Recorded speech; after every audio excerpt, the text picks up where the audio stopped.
A'udzubillahiminasyaitonirrajim. Bismillahirrahmanirrahim. Alhamdulillahirabbil alamin wassalatu wassalamu ala asyrofil anbiya'i wal mursalin wa ala alihi washabbihi wa barik wa salim. Wa qala Allah fil Qur'anil azim, ya ayyuhalladzina amanu taqullaha wa kunu ma'as shadiqin.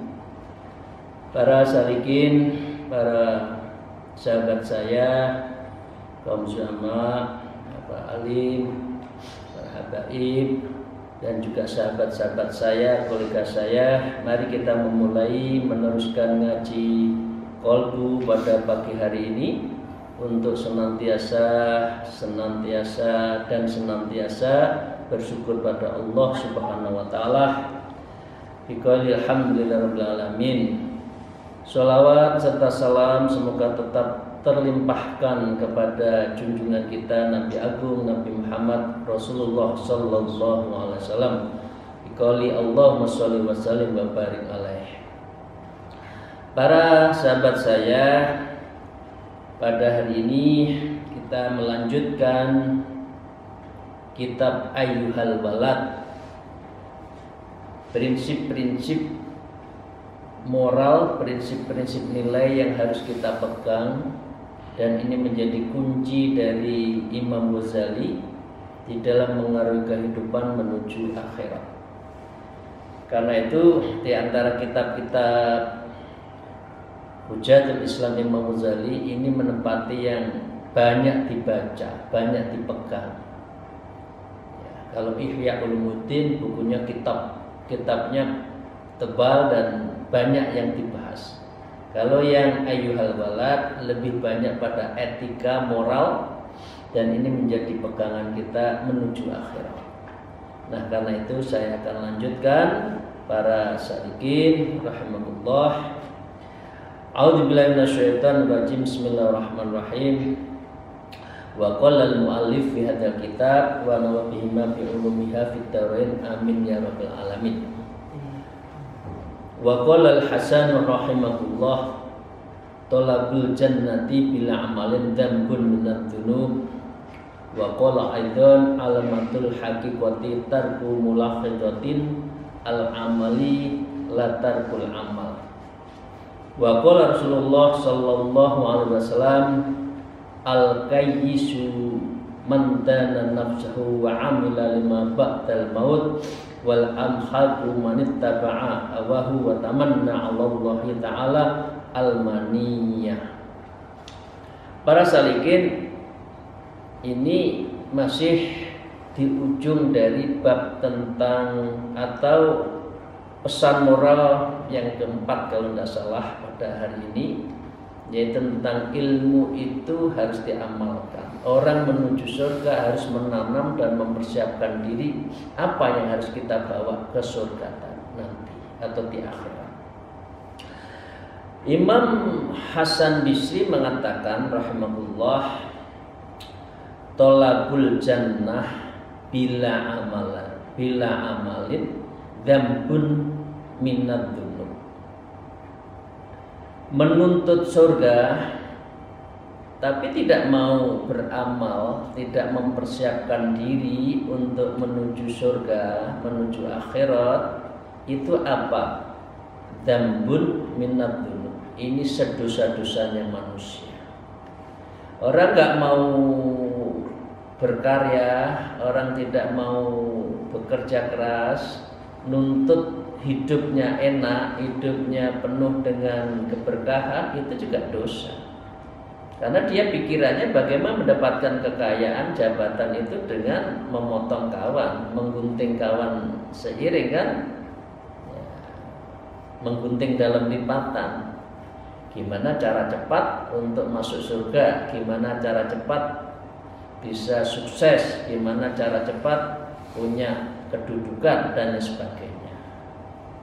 Jadi ini logikanya orang yang tidak mau menanam kok ingin sukses, ini adalah jalan dari sebuah dosa. Begitu juga urusan surga, urusan akhirat. Lah kita ini nggak pernah untuk mempersiapkan diri. Oke. Jadi ini dosa sedosa-dosanya dzambun minan dzunub menurut Imam Hasan Bisri. Beliau meneruskan alamatul hakiki tarku mulhadatil amal la tarkul amal. Ini berbeda. Kalau yang pertama tadi itu berharap tadi tidak mau bergerak. Kalau yang ini itu beramal tapi diungkit-ungkit. Amalatul haqiqah, yaitu ciri-ciri dari sebuah amal sejati, amal hakikat. Kita sudah berkali-kali bicarakan syariat, tariqah, ma'rifat, hakikat. Apa sih hakikat itu? Hakikat itu substance, tentang zat Allah, tentang ilmu-ilmu rohani, ilmu-ilmu basyirah spiritual, dan ilmi ini adalah ilmu yang betul-betul harus kita dapatkan menjadi sublimasi dari satu nilai yang hakiki yang kita perjuangkan. Yaitu apa? Kalau ilmu tasawuf menyebutkan adalah tajalli wal wusul ilallah. Tajalli semuanya itu adalah sudah jelas pertelo, dan kita biru atil Rabbil Alamin.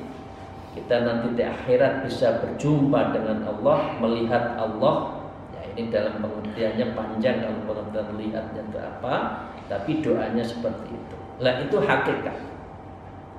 Seringkali manusia itu hanya melihat sesuatu yang apa? Gejala.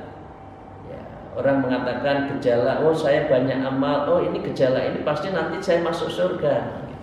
Oh saya banyak amal, bantu ini, oh itu bekal saya masuk surga. Nah, di dalam ilmu hakikat disebutkan ini alamatul haqiqah. Jadi substansi dan ciri-ciri alamatnya sebuah amal yang hakiki, yang hakikat itu tarku mulahidzatil amal.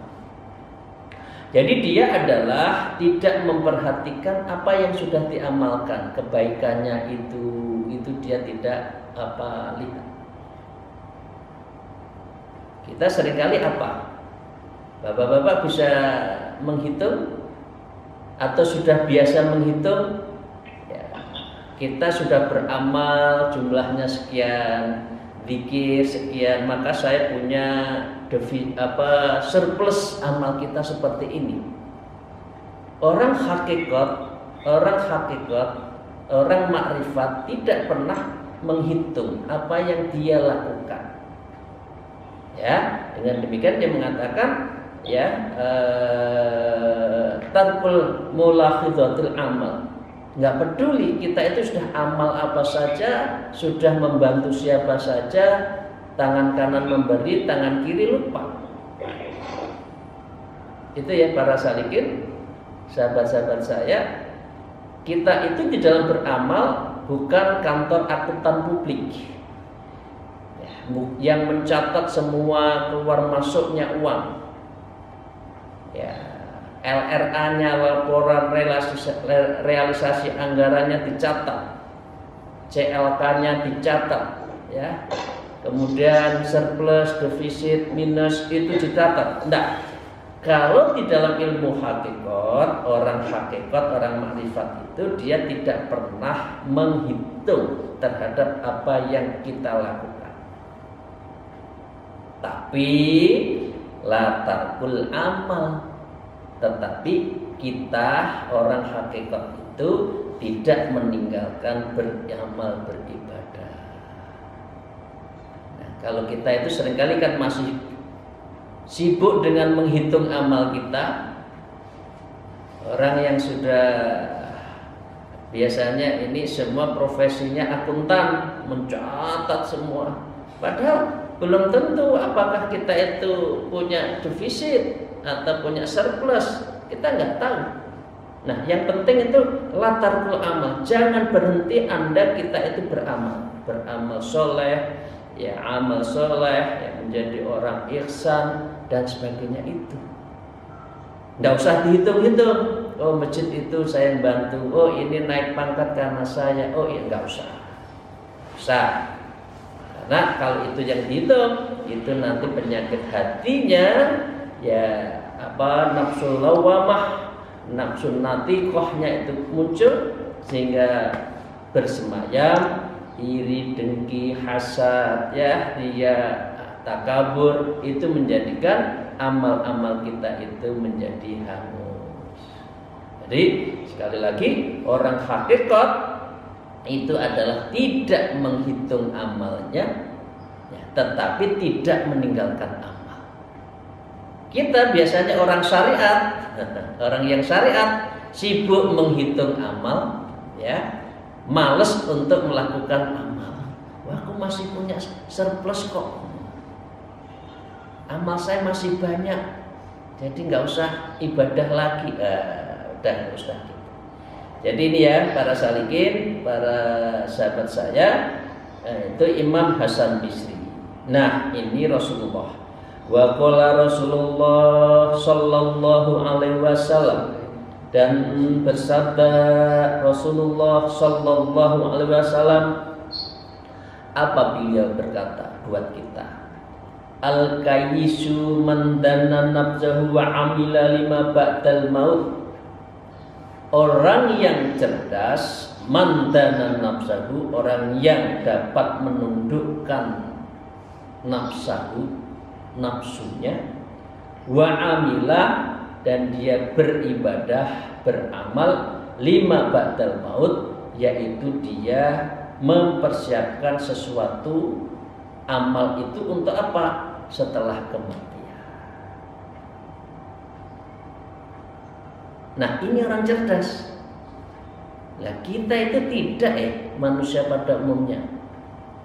Yang dilakukan itu adalah bagaimana kita itu beralhaqumut takasur, ya, kata tuzul maqabir, dan yang bermegah-megahan di dunia, nggak pernah menghitung bagaimana persiapan akhirat.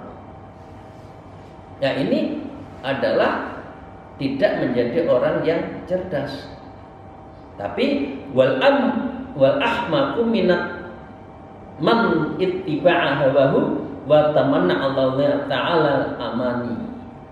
Tapi orang yang dulu humkun, orang bodoh, orang yang bodoh, orang humkun, orang kumprong lah, bahasa Jawa itu kumprong, orang yang satu enggak genep lah kata gitu, maaf. Yaitu adalah orang yang menuruti man tabi'ah hawa, orang yang mengikuti hawa nafsunya, wa tamanna Allah ta'ala amali, dan dia berangan-angan akan mendapatkan rahmat Allah dengan suatu angan-angan. Ya, memang lapar itu hanya angan-angan sudah kenyang. Memang surga itu akan kita dapatkan hanya berangan-angan. Memang akhirat rahmat Allah itu hanya kita dapat dengan angan-angan. Ini adalah orang dungu, orang bodoh. Jadi kalau orang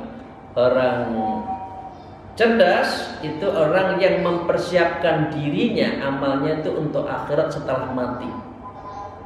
Tapi kalau orang yang orang bodoh, orang dungu itu adalah orang yang memenuhi nafsunya di dunia, dan dia hanya beringin, oh saya ingin surga, oh saya ingin rahmat Allah. Jadi para sakit, kita masih ingatkan dalam posisi seperti ini. Benar enggak kita itu kalau urusan dunia kira-kira itu mempersiapkan dengan matang enggak? Oh, ini anak saya nanti akan kita jadikan apa, dihitung.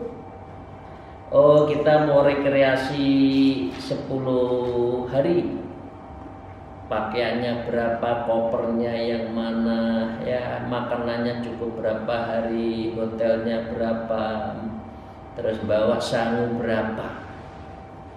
Bener enggak? Kalau urusan dunia kita hitung teliti. Tapi kalau amilan ba'dal maut, amal ba'dal maut, kita hitung kan? Atau apa amalan kita yang menemani kita nanti di alam barzah, dihitung kan? Apa yang bisa menyelamatkan nanti di mahsyar, di saat orang itu sendiri-sendiri, tidak kenal orang, semua sibuk untuk ditanya tentang saksi-saksi tangan, kanan, hidung, kaki, untuk apa? Semua bertanya. Amalan apa yang bisa menyelamatkan kita di mizan? Sehingga kita takut berapa lama kita harus di neraka dulu, berapa ribu, berapa juta tahun. Kita pikir nggak seperti itu? Kalau kita memikirkan seperti itu, berarti kita orang cerdas. Tapi sebaliknya, kalau kita itu hanya sibuk urusan dunia, habis ini saya pangkatnya ini, 3A atau 3B, 3C, umur 50 saya sudah 4B, 4E sudah mentok, di usia 60 pensiun. Itu ditata sedemikian rupa apa milestone-nya. Kalau orang sekarang itu milestone atau roadmap-nya atau road to nya itu misalkan dihitung. Tapi di akhirat kita menghitung nggak Bapak Ibu sekalian? Umur sekian sudah apa, umur 40 masih urusan dunia, 50 masih nyantai, 60 tidak tahu apa yang kita amalkan mengenai substansi sholat, kita tidak merasakan. Kita hitung nggak seperti itu?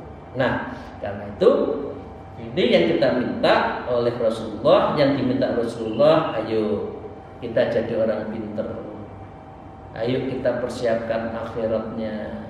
Harus kita tata hati kita, apa bekal kita yang menengahi kita, sedekahnya sudah seberapa, zikir-zikir sudah sampai mana, sholat malam masih continue istiqomah enggak, kita hitung. Ya, karena itulah nanti yang akan menemani kita. Oke, para salikin kita pindah. Wa qala al-muallif hadal kitab ayyuhal walad kam min layalin ahyaitaha bi takraril ilmi wa mutalatil kutubi wa haramta 'ala nafsika naum la ya'lamu ma kana ba'isu fih in kana naila aradid dunya wa jadbal khutamiha fa tahsulu manasibiha wal muhabbati 'alal aqrani wal amthali fawailul laka thumma wailul lak. Imam Ghazali mengatakan ayyuhal walad, wahai anak-anak saya, wahai murid saya, wahai saudara-saudara dekat saya, kam min layalin ahna bi taqriril ilmi wa mutal kutub. Berapa lama di malam hari Anda sholat malam membaca kitab, berdiri qiyamul lail, ya, dan mengulang-ulang ilmu yang Anda dapatkan. Boro-boro kita baca kitab, sholat yang tambahan qiyamul lail juga belum tentu. Apalagi ini yang Ghazali kalau malam itu nyusun kitab, ya. Wa kharabta 'ala nafsika naum, dan kamu melarang dirimu untuk tidur. Wahai kamu jangan tidur ya, ayo kita mutalaah, kita belajar, kita macam-macam. Nah, kita melarang diri kita itu untuk tidur, artinya suruh malam hari untuk suruh bangun jam 2 sampai ke bawah. Wa la a'lamu ma kana al-ba'ithu fihi, apakah engkau tahu atau tidak tahu yang mendorong melakukan amalmu itu apa di malam hari itu? Ini maaf, ini bagi orang yang melek bumi. Yang nggak melek bumi ya nggak tahu, karena terkena nggak dengan bait ini? Yang sholat bengi aja diingatkan, apalagi yang tidak ingat, tidak sholat malam. Nah, sebaiknya kita sholat malam. Nah, Imam Ghazali mengatakan ingkana nela aradi dunya, kalau sholat malammu itu hanya urusan dunia, ya. Wajamba khutaliha wa tahsila manasya wal muhabbatin alal aqrali wa amtal, dan menghasilkan berbagai kedudukan dunia, ya. Wa tahsil manasibiha wal muhabbadah, dan melahirkan kewibawaan di antara al-aqron wal amthal dan kawan-kawan sebaya. Hebat ya Pak, ini ahli ibadah, wibawa, dapat ini dapat itu, siap malam sholat hajat, hajatnya itu pangkat aja. Kalau sholat hajat itu urusan rezeki aja, ya.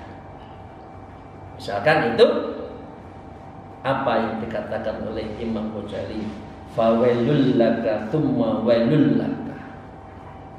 Jadi orang yang sholat malam hanya urusan dunia, orang yang mutolaah malam hari hanya urusan dunia, apalagi ini yang tidak sholat malam, kira-kira kan gitu kan? Maka apa? Fawailul, celaka. Orang yang hanya mencari dunia itu celaka. Tsumma wailul laka, celakalah kamu dan sungguh-sungguh celaka. Jadi dengan demikian para salikin, kita kembali tadi alamatul haqiqah tarkumul hadatil amal wala tarkul amal. Lek beramal itu nggak usah hitung-hitungan untuk apa. Gusti Allah mboten sare, Gusti Allah mboten kesupen, Gusti Allah itu mboten dolim. Apakah kita akan nuntut, ya Allah saya ini sudah begini-begini, tapi saya kok gini-gini aja kan? Kita harus bicara innallaha la yuzlimun nas syai'an walakinnan nasa anfusahum yadzlimun. Allah itu tidak zalim. Yang zalim itu diri kita. Kita itu hanya ingat Allah lek butuh. Ini manusia juga banyak. Butuh menungso lek butuh, mari ngono ditinggal lek ra wis butuh. Ini belajar ikhlas. Nah, jadi jangan nuntut tidak bersukses, padahal kita itu yang zalim terhadap diri sendiri. Kita menghitung-hitung, kita tidak ikhlas, kemudian kita juga tidak menjalankannya secara kaifiat yang benar, doa yang benar, amal yang benar, akhirnya tidak terkabulkan. Ya para salikin ya. Jadi jangan semuanya itu adalah betul-betul untuk urusan dunia, tapi mintalah rahmat. Allahumma anzil rahmah wa nikmah wal barakah wal maghfirah. Itu aja. Jadi beramal ya, mohon rahmat. Sekali lagi kita saya menyatakan kan, Rasulullah mengatakan saya masuk surga itu bukan kehebatan saya, kata Nabi Muhammad, wala ana, kata, tapi illa bi rahmatin min Allah. Saya masuk surga itu karena rahmatnya Allah Subhanahu wa ta'ala. Itu ya. Saya lanjutkan. Wa qala al-mu'allif fi hadzal kitab wa in kana qasduka fihi ihya syari'atin nabi sallallahu alaihi wasallam wa tahdhiba akhlaqika wa aksar nafsi al-marah bisu' fatuba laka thumma tubalak walaqad sadaqa man qala syikri. Ya. Jadi sebaliknya, wa in kana qasdaka fi ihya, kalau tujuanmu melakukan untuk ihya syariah, menghidupkan ya syariatnya Allah, ya, syariatnya Nabi sallallahu alaihi wasallam, beramal, berilmu, ya, dan juga menuntut ilmu, dan tujuannya hanya ini, watah diba akhlakiyah, dan dalam rangka menyempurnakan akhlak kita. Apa? Di atas ilmu itu akhlak. Ciri dari orang syariat itu adalah tertib. Tapi kalau ciri orang ma'rifat, orang hakikat itu adab akhlak. Jadi dengan demikian ada tasawuf akhlaki.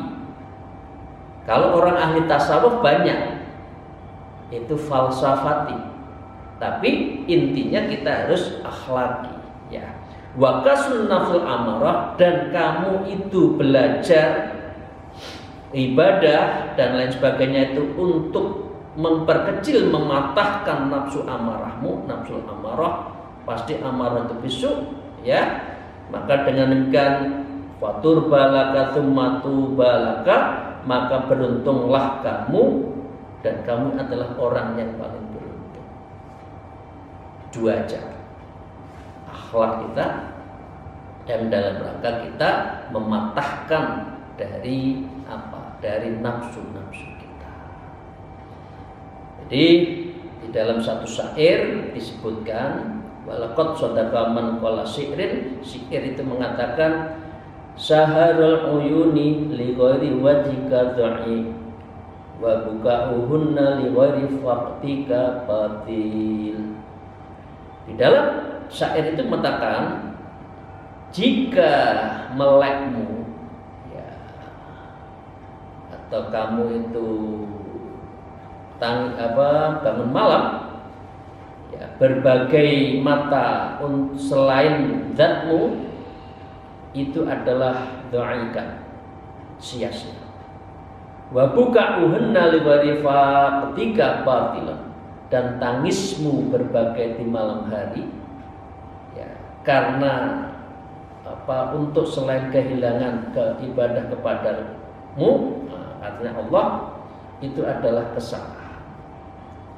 Jadi nangis itu ya karena Allah, jangan nangis karena kehilangan ABCD, jabatan, ya, kehilangan anak, ya, anak meninggal misalkan, justru itu menjadi bagian dari percepatan anak kita menghadap Allah.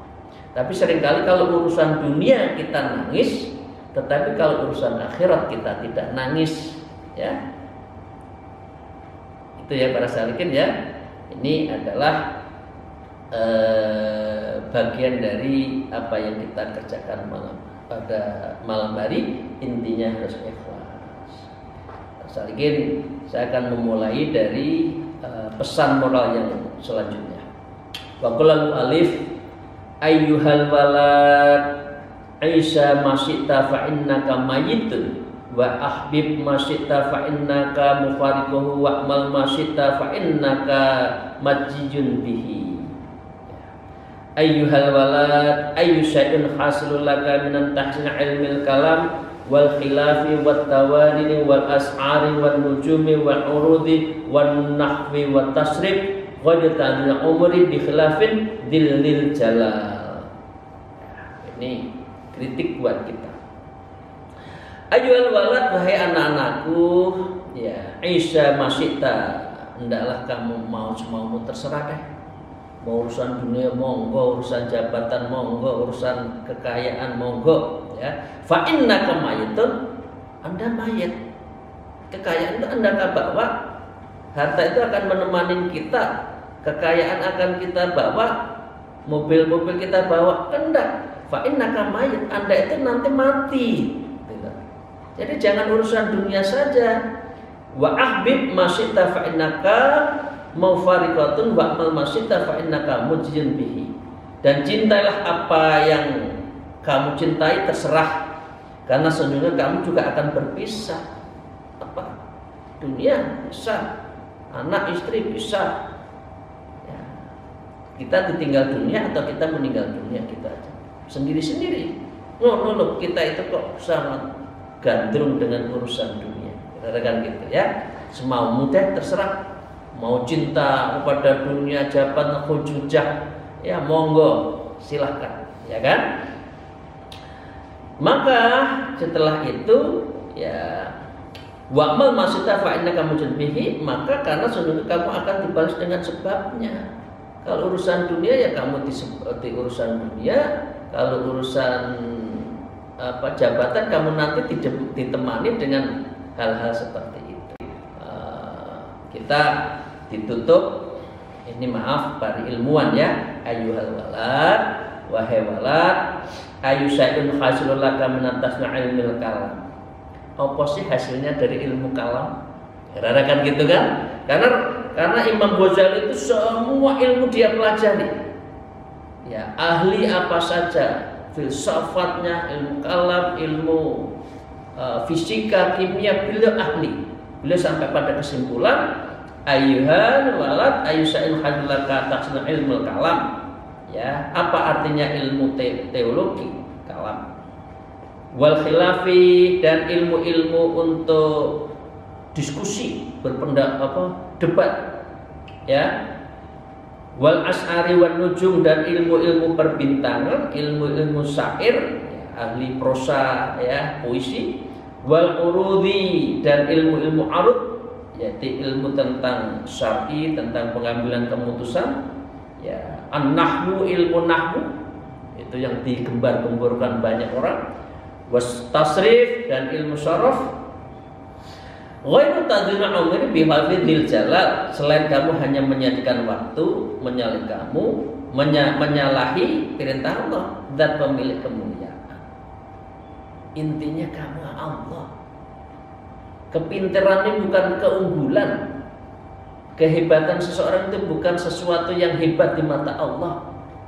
Apakah kamu sudah gelar ini, gelar itu kemudian hebat di mata Allah? Tidak. Inti dari inti ilmu menurut Imam Ghazali akhirnya tasawuf, ilmu sufi, ilmu ma'rifat, ilmu hakikat. Itu setelah pengembaraan sekian lama, Imam Ghazali pada satu kesimpulan, intinya ilmu itu adalah hakikat ma'rifat, bukan ilmu-ilmu dunia, ilmu-ilmu yang sesaat, dan itu yang sementara diagung-agungkan. Jadi intinya beliau mengajak mbok wis wayahe ikut tarekat, ya wis mbok wis wayahe ikut pendekatan makrifat hakikat. Syariat penting harus, tetapi mbok ojo kuwi tok. Kira-kira gitu ya. Jangan itu saja menurut Imam Ghazali, karena ujung dari ujung substansi hidup, the substance of life is hakikat. Ya, itu saja para salikin. Semoga Allah Subhanahu wa taala meridhai, membimbing kita selalu futuhul qulub, selalu membuka mata hati kita, sehingga betul-betul kita mempersiapkan diri untuk hidup menuju akhirat, dan itu tiada lain adalah memohon rahmat Allah. Amin ya rabbal alamin. Alhamdulillah. Wallahu muwaffiq ila aqwamit thariq. Wassalamualaikum warahmatullahi wabarakatuh.